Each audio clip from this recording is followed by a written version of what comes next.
हमारे आज के टॉपिक का नाम है मोल। मोल पहले चैप्टर का अनडाउटेडली सबसे इंपॉर्टेंट कॉन्सेप्ट है and believe me it's the easiest also. अब देखिए, mole is just a unit of measurement. और कौन कौन से आपने यूनिट ऑफ मेजरमेंट देखे होंगे? फॉर एग्जाम्पल डजन, वो क्या रिप्रेजेंट करता है? 12 की क्वांटिटी को। डेकेड रिप्रेजेंट करता है 10 की क्वांटिटी को। सेंचुरी रिप्रेजेंट करती है 100 की क्वांटिटी को। तो मोल भी किसी क्वांटिटी को रिप्रेजेंट करता है। अब वो किस क्वांटिटी को रिप्रेजेंट करता है उसकी तरफ जाने से पहले हम बुक की डेफिनेशन पढ़ लेते हैं। बुक में क्या लिखा है कि atomic mass of an element expressed in gram is called 1 mole. Meaning कि अगर हम किसी भी एलिमेंट का एटॉमिक मास ले लेते हैं, फॉर एग्जांपल यहां पे हम प्रोडक्ट टेबल लेके आते हैं और यहां से कोई सी एक दो एग्जांपल ले लेते हैं। हाँ, लिथियम ले लेते हैं जिसका एटॉमिक मास है 7 और आयोडीन ले लेते हैं जिसका एटॉमिक मास है 127। तो इसका मतलब यह है कि अगर हम लिथियम का एटॉमिक मास हमने प्रोडक्ट टेबल से क्या देखा? 7 AMU। अगर मैं 7 ग्राम्स ही लिथियम के ले लूं तो इसका मतलब यह है कि मैंने 1 मोल ऑफ लिथियम ले लिया। डेफिनेशन हमारी यही कह रही है ना कि आप एटॉमिक मास लीजिए और उसको एक्सप्रेस कर दीजिए ग्राम्स में, यानी उतने ग्राम ले लीजिए। तो वही हमने किया। आयोडीन की बात करते हैं। आयोडीन का एटॉमिक मास आपने क्या देखा? 127 AMU। अगर मैं 127 ग्राम्स ही आयोडीन ले लूं तो that means I have taken 1 mole of iodine. This is exactly what we wanted to know. मोल क्या है? सिंपल, आपको एटॉमिक मास मालूम है, उतने ग्राम ले लीजिए तो आपके पास 1 मोल उस चीज का आ जाएगा। अब हम अपनी जो एग्जांपल दी थी दर्जन वाली, विल रिकॉल इट अगेन। मैंने ये कहा था कि अच्छा, मैं आपको ये कहता हूं आपको 36 एग्स दे दिए गए हैं, तो बताइए कितने दर्जन एग्स है? तो आप कहेंगे sir it's very easy, 36 divided by 12, answer is 3। तो हमारे पास 3 दर्जन अंडे हैं। अब अपनी ही एग्जांपल को हम वापस लेते हैं लिथियम वाली, और मैं आपको, और मुझे पता है इसका एटॉमिक मास 7 है, इसीलिए 7 ग्राम इसके लूंगा तो 1 मोल बन जाएगा। अगर मैं आपको 21 ग्राम लिथियम के दूं तो फिर क्या आप मुझे बता सकते हैं कि कितने मोल्स ऑफ लिथियम मैंने आपको दिए? तो आप वेरी इंट्यूटिवली क्या करेंगे? 21 का नंबर लेंगे जो कि हमें गिवन दिया है मास, और उसके एटॉमिक मास से उसे डिवाइड कर देंगे, आंसर आएगा 3। दैट मींस कि हमने 21 ग्राम का मतलब यह है कि हमारे पास 3 मोल्स ऑफ लिथियम थे। तो क्या हम यहां से खुद एक इंट्यूशन को यूज करते हुए, सिंपल लॉजिक को यूज करते हुए फॉर्मूला नहीं बना सकते? तो हम ऊपर रखेंगे, यानी न्यूमरेटर में रखेंगे मास ऑफ एलिमेंट और उसे डिवाइड कर देंगे atomic mass of that element, तो हमारे पास जो चीज आएगी वो क्या आएगी? Number of moles. ये हमारे पास फॉर्मूला है। अब विद दैट इंफॉर्मेशन जो भी हमने अब तक पढ़ा है, बिलीव मी कि this is more than sufficient for you to ace और to get good marks in FSC exam. इतना बहुत है।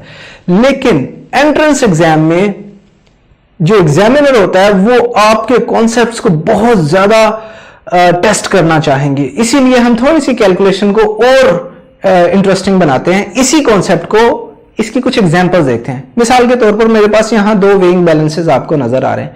मैं इसके अंदर क्या करता हूं? आयोडीन ले लेता हूं 100 ग्राम और लिथियम ले लेता हूं 100 ग्राम। आपसे क्वेश्चन एक सिंपल सा पूछता हूं कि बताइए, आर दीज इक्वल अमाउंट्स?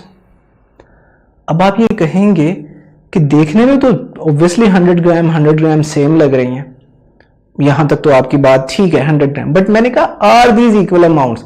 अब मैं क्या करता हूं? सॉल्ट, जो मैंने सॉल्ट बनाया हुआ था उसको रिप्रेजेंट करते हैं, उसको रिप्लेस कर देते हैं एटम से।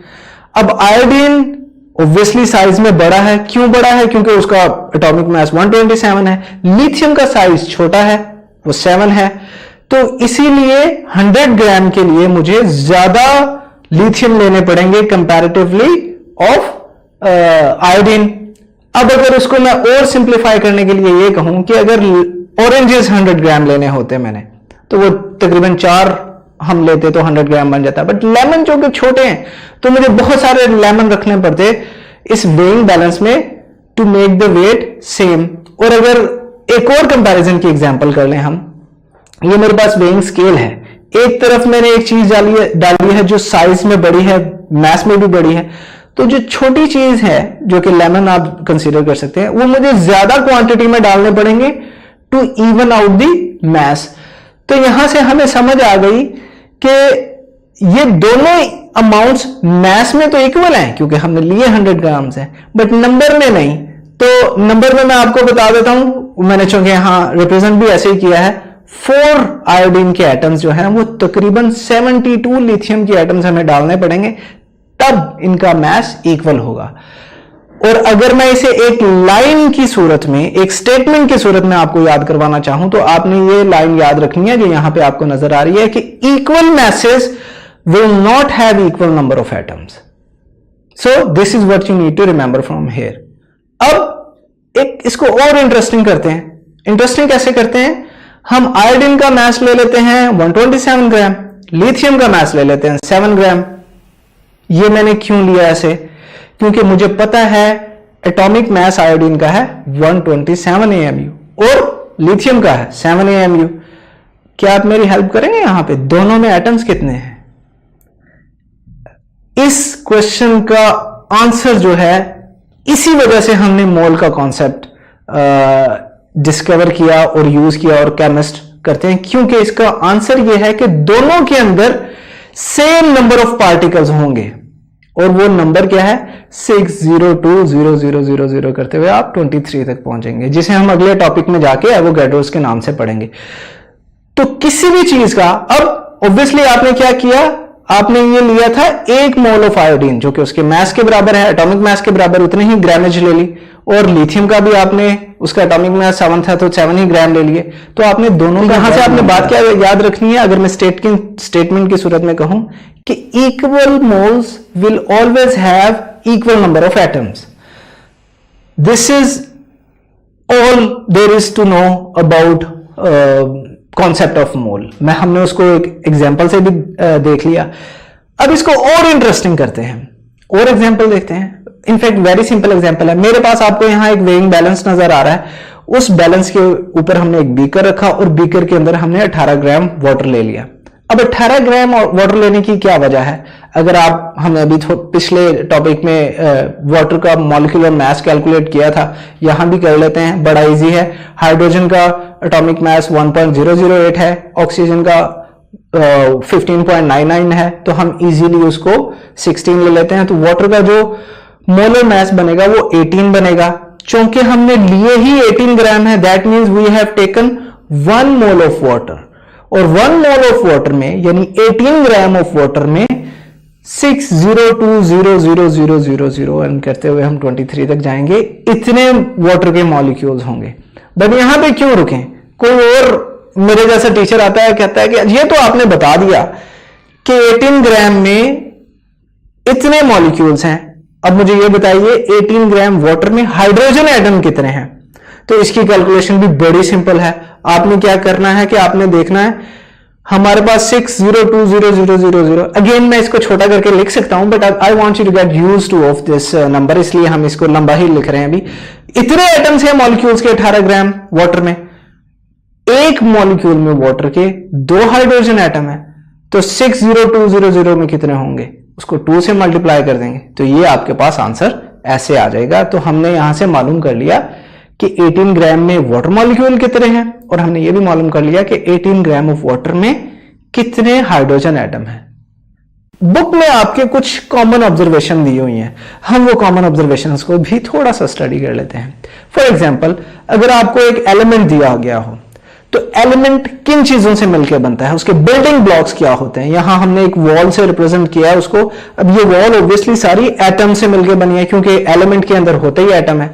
Very straight forward observation. अब हम एक और एग्जांपल देख लेते हैं, वो मॉलिक्यूलर कंपाउंड। तो उसके जो बिल्डिंग ब्लॉक्स होंगे वो होंगे मॉलिक्यूल। हमारे केस में कार्बन डाइऑक्साइड के मॉलिक्यूल्स हमने देखे हैं। सिमिलरली अगर आयनिक कंपाउंड होगा तो ये जो यूनिट्स होंगे, बिल्डिंग ब्लॉक्स होंगे, ये कहलाते हैं फॉर्मूला यूनिट्स, जो कि NaCl है। इसी तरह अगर आयंस हैं तो वो आयंस, आयनिक कंपाउंड है तो वो आयन से मिलकर बना होगा। ये सारी बातें बताने का मकसद ये है कि ये जो बुक की हम एक पैराग्राफ है, इसको इसी तरह टैबुलेट कर लेते हैं, इसी तरह पढ़ लेते हैं। अगर एलिमेंट है तो वो कंसिस्ट करेगा एटम्स से, एटम्स का क्या होता है, एटॉमिक मास। अगर एटॉमिक मास जितना हम ग्राम्स ले लेंगे तो वो ग्राम एटम कहलाएगा और उसे सिंपली हम मोल कहते हैं। सिमिलरली अगर मॉलिक्यूलर कंपाउंड है तो मॉलिक्यूलर कंपाउंड का मास जो है होगा वो मॉलिक्यूलर मास कहलाएगा। मॉलिक्यूलर मास जितने ग्राम लेंगे तो ग्राम मॉलिक्यूल, और उसे भी सिंपली हम कहते मोल ही हैं। आयनिक कंपाउंड है तो that will consist of formula units. Formula units का मास होगा फॉर्मूला मास, उतने ग्राम ले लेंगे gram formula, and that is also called mole. और अगर आयन है तो उनका आयनिक मास होगा और उतने ही आयनिक मास जितने ग्राम लेंगे तो वो ग्राम आयन कहलाएगा और उसे भी सिंपली हम कहते मोल ही हैं। इनके एग्जाम्पल अगर आप देखना चाहेंगे तो आपकी जितने भी पीरियोडिक टेबल के अंदर एलिमेंट्स हैं वो सारे एलिमेंट हैं जिसमें hydrogen, helium, potassium, carbon, oxygen, sodium, sulphur etcetera etcetera, ये सारे एलिमेंट्स हैं, they all will consist of atoms. अगर मॉलिक्यूलर कंपाउंड्स की एग्जांपल देखेंगे तो हमारे पास वाटर है H2O, बेंजीन है C6H6, कार्बन डाइऑक्साइड है CO2, H2SO4, सल्फ्यूरिक एसिड है, ग्लूकोज, सुक्रोज, ये सारी एग्जांपल्स थी मॉलिक्यूलर कंपाउंड की। आयनिक कंपाउंड की एग्जांपल्स देखेंगे तो हमारे पास NaCl है, Na2CO3 है, सिल्वर नाइट्रेट है, कैल्शियम कार्बोनेट है, ये सारी एग्जांपल्स हैं आयनिक कंपाउंड्स की। इसी तरह हमने कुछ आयंस की भी एग्जांपल्स दी हैं। तो ये तो बड़ा स्ट्रेट फॉरवर्ड और सिंपल सी बुक की कुछ चीजें हमने नोट की। Now there is a time for a challenge, you know, we love giving challenge and we love taking challenge also. Challenge ये है, आप अपने दोस्तों को कहिए कि यार आप मुझे जो है ना पानी दो ग्लास में और and I will calculate how many water molecules it has, और बड़ा आसान है। वो कैसे है हम देखते हैं। फॉर एग्जाम्पल मेरे पास ये एक बीकर है जिसके अंदर वाटर है और आप मुझे आगे कहते हैं जी बताइए इसमें कितने एटम्स हैं। कहता हूं वेरी इजी, हम बड़े आराम से कर सकते हैं। हम क्या करेंगे, इसको उठाएंगे और उसको वेइंग बैलेंस पे ले जाएंगे और उसका मास देखेंगे। मास आ गया 10 ग्राम वाटर, यानी इस बीकर के अंदर 10 ग्राम वाटर है। अगर आप मुझे ये बताएं कि हमने कैलकुलेट किया था कि वाटर का जो मोलर मास है वो होता है 18, ऑक्सीजन 16 प्लस 2 18, तो 18 ग्राम अगर वाटर होता तो हमारे पास होता 1 मोल ऑफ वाटर। बट अभी हमें तो 1 मोल नहीं दिया, हमें तो 10 ग्राम्स वाटर था बीकर में।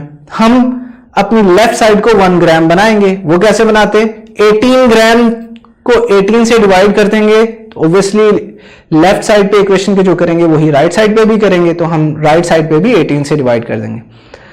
तो कुछ ऐसी इक्वेशन बनेगी कि 1 ग्राम ऑफ H2O का मतलब ये है 1/18 मोल। अब ये हमने क्यों बनाया, बड़ा इजी है। गिवन हमारे पास चैलेंज में 10 ग्राम थे वाटर के, तो हम दोनों साइड्स को 10 से मल्टीप्लाई कर देंगे। जब लेफ्ट साइड को 10 से मल्टीप्लाई करेंगे तो आंसर आ जाएगा 10 ग्राम ऑफ H2O, वही जो हमारे पास दिया गया है। और जब राइट साइड से कैलकुलेट करेंगे तो वो 10 इंटू 1/18 आएगा, जो सिंपली हम लिखते हैं 10/18। अब जो हमारे फ्रेंड्स हैं या दोस्त हैं प्री इंजीनियरिंग के, वो तो उनके लिए मैथमेटिक्स लिटिल इजी होता है, लेकिन जो मैथ्स प्री मेडिकल के स्टूडेंट हैं उनको थोड़ा सा मैथ से उनके will have to get them used to of math. तो हम यहाँ पे एग्जांपल्स हमने दी है कैलकुलेटर की, और ये सारी कैलकुलेशन आप कैलकुलेटर में भी देख सकते हैं। हमने क्या देखा कि 1 मोल ऑफ H2O, अच्छा वो तो हमारे पास आ गया 0.56 मोल्स। इसका मतलब 10 gram of water means 0.56 moles of H2O।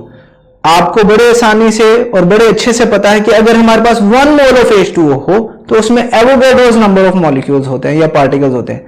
तो 1 मोल ऑफ H2O होता अगर तो हमारे पास 6.02 इंटू 10⁻23 मॉलिक्यूल्स होते, लेकिन हमारे पास तो 1 मोल नहीं है, हमारे पास 0.56 मोल्स है। तो हम इक्वेशन के दोनों तरफ 0.56 मल्टीप्लाई कर देंगे। लेफ्ट साइड क्या बन जाएगी 0.56 mole of H2O, right side बन जाएगी 0.56 into 6.02 into 10⁻23। Again will take help from calculator और उस पर देखते हैं कि ये कैसे कैलकुलेट होता है।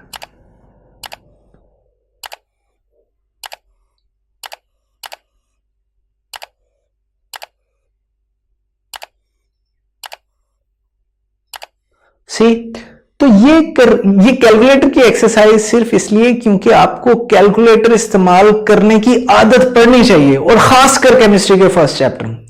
अगर आप कैलकुलेटर नहीं यूज करते, स्पेशली जब आप स्टार्ट कर रहे हैं, तो then it will be very difficult for you to get used to of doing these calculations. तो I want you and I will keep doing this exercise for you so that आप आसानी से calculate करने के आदी हो सके. तो आंसर हमारा आया 3.37 into 10 raised to power 23 water molecules, यानी कि 0.56 मोल ऑफ H2O में 3.37 into 10 raised to power 23 water molecules होंगे. हम उसी तरह लिख लेते हैं.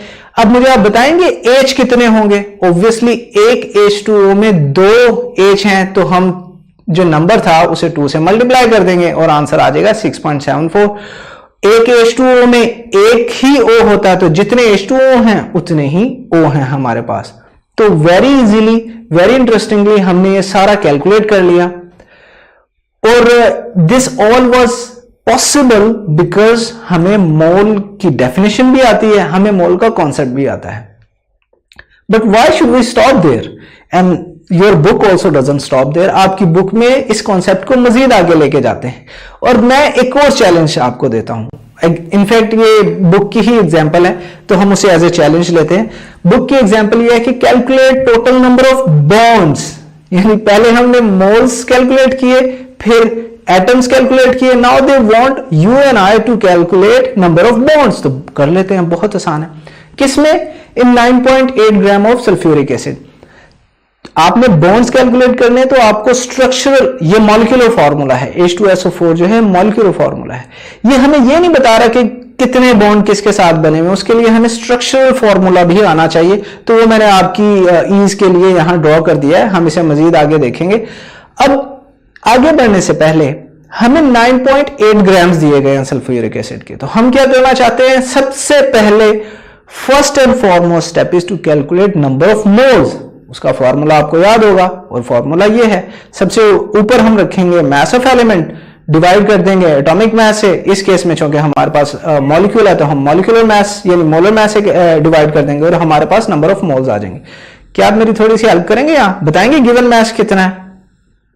9.8. तो यहां गिवन मास की जगह 9.8 रख देते हैं. मोलर मास अगर नहीं पता तो हम कैलकुलेट कर लेते हैं, बहुत आसान है. और उसके लिए करेंगे क्या? हम अपने सबसे पहले ये देख लेते हैं कि H2SO4 में कितने एटम्स हैं.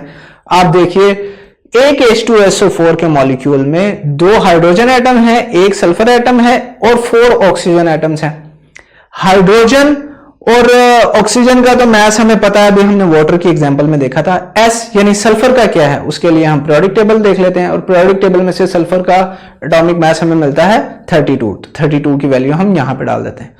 Very easy. अगर हम इन सबको मल्टीप्लाई कर देते हैं, 2 को 1 से तो 2 आ जाएगा, S को 1 से क्योंकि एक ही S है 32.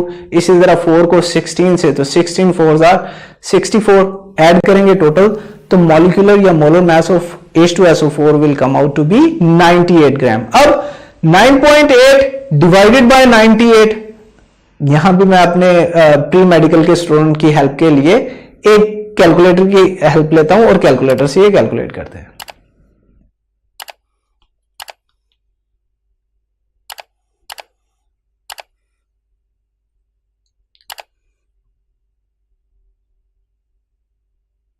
तो इसका आंसर इसका आंसर आया 0.1, यानी 9.8 ग्राम्स ऑफ सल्फ्यूरिक एसिड. का मतलब यह है कि हमारे पास 0.1 मोल ऑफ सल्फ्यूरिक एसिड है. अब अगेन मुझे आप इस स्ट्रक्चरल फार्मूला को देखते हुए बता सकते हैं कि इसके अंदर कितने बॉन्ड्स हैं. तो ऑब्वियसली हम इसमें देखते हैं हमारे पास 2 डबल बॉन्ड्स हैं. और अगर आप काउंट करेंगे, आई वुड सजेस्ट आप वीडियो पॉज कीजिए और काउंट कीजिए, तो 4 सिंगल बॉन्ड्स हैं. तो 4 + 4 = 8. हमारे पास टोटल जो बॉन्ड्स हैं उनकी तादाद है 8. अब गिवन जो नंबर ऑफ मोल्स हैं वो हमारे पास है 0.1 मोल.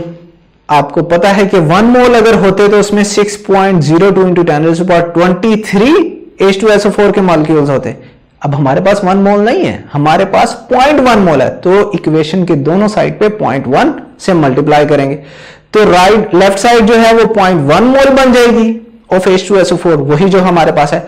और जो राइट साइड है वहां पे ये दो नंबर्स को आपस में मल्टीप्लाई करना है. अब अगेन इवन इंजीनियरिंग के स्टूडेंट से मैं रिक्वेस्ट करता हूं कि आप भी प्लीज कैलकुलेटर यूज कीजिए तब तक जब तक आपकी एक्सपर्टीज डेवलप ना हो जाए कैलकुलेशन में.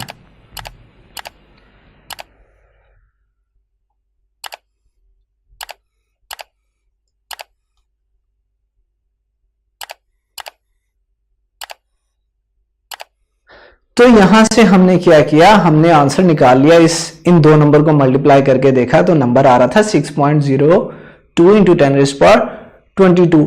इतने मेरे पास वाटर मॉलिक्यूल्स हैं 0.1 मोल ऑफ H2SO4 में। But my job is not yet finished, मेरी जॉब तो नंबर ऑफ बॉन्ड्स मालूम करना है। तो आप मुझे ये बताइए, एक मॉलिक्यूल ऑफ H2SO4 में हमने कैलकुलेट किए थे 8 बॉन्ड्स, हमारे पास कितने वाटर मॉलिक्यूल्स हैं? 6.02 इंटू 10⁻²2। तो दोनों साइड से हम क्या करेंगे, हम 1 मॉलिक्यूल है तो दोनों साइड पे 6.02 इंटू 10⁻² मल्टीप्लाई कर देंगे। उसके लिए भी अगेन हम कैलकुलेटर की हेल्प लेते हैं।